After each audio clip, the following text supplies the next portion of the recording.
that's on page 1037 if you're going to use the Pew Bibles. Now, in the message this morning, we're going to talk about the ladies who are a part of the gathering. So I thought it would be appropriate to give a few thoughts to the Savior and his relationship with women.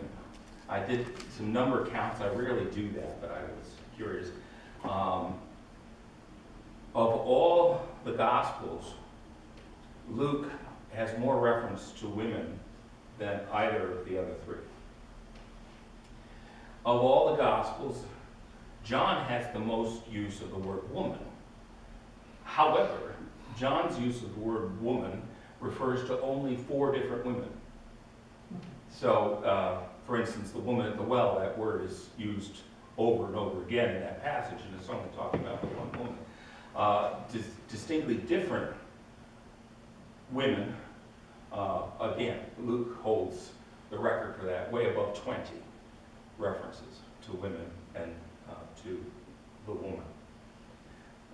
That is because Luke, by and large, is as interested in giving us a good history, as he tells us at the beginning of his gospel, as he is in letting us have a sense of what it was like to be there. And there were women always there when Jesus was there. Even if some of the writers choose to tell us that he fed 5,000 and women and children who didn't get counted, Luke is much more attuned to the whole crowd, including the women. And so the numbers indicate that. And in the 13th chapter of Luke, we read about a woman with what this translation calls a disabling spirit, beginning at verse 10. Now he, that was Jesus, was teaching in one of the synagogues on the Sabbath. And behold, there was a woman who had had a disabling spirit for 18 years.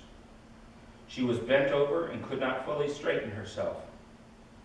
And when Jesus saw her, precious words right there, and Jesus saw her. Jesus sees people in a way that we often do not.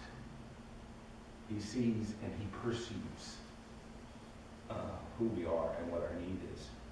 He called her over and said to her, "Woman, you are freed from your disability." And he laid his hands on her, and immediately she was made straight. And she glorified God. But the ruler of the synagogue, indignant because Jesus had healed on the Sabbath, said to the people, "There are 6 days in which work ought to be done. Come on those days and be healed, and not on the Sabbath day." The Lord answered him, "You hypocrites! Does not each of you on the Sabbath day untie his ox and his donkey from the manger and lead it away to water it? And ought not this woman, a daughter of Abraham, whom Satan bound for 18 years, be loosed from this bond on the Sabbath day?" And as he said these things, all his adversaries were put to shame, and all the people rejoiced at all the glorious things that were done by him.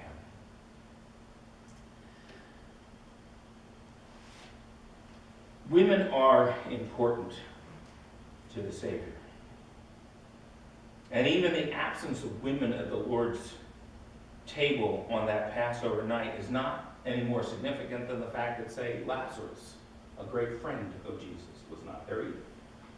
These were the men whom Christ, after an entire night of prayer and under the direction of God his Father, had chosen to be especially trained so that they might be the leaders of the church, which would be born shortly on the day of Pentecost. It was very appropriate that he should spend that last training opportunity with them, and we are blessed that John recorded the content of that teaching in such detail. But at his table now are all the sons of God and daughters of God, daughters and sons of Abraham by faith. And we gather together, and here we are all welcomed, loved, and given his mercy and grace because he sees us. The men that he spoke to that day prided themselves in being sons of Abraham. That's why instead of calling her a child of God, he called her a daughter of Abraham.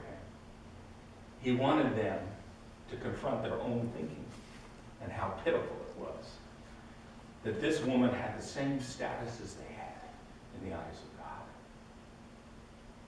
And what better day than God's day that a child of God should be restored. Amen?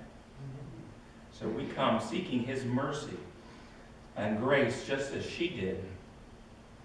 And I want to invite you to take a few minutes of time to pray silently because we are all broken people. We are bent in different ways.